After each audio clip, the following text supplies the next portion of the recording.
Are you tired of clicking around Elementor and not finding how to add an image? Discover the exact click path to add any image in under 2 minutes.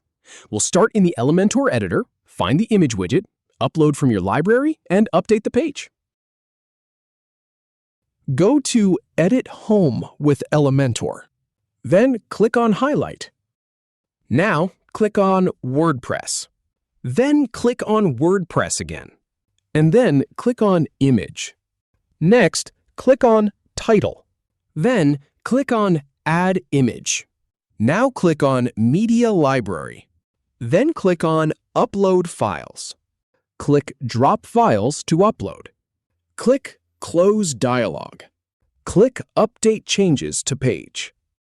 If you have any feedback or if any info is inaccurate, please leave a comment below. We'll do our best to answer or redo the video if needed. Thanks for watching.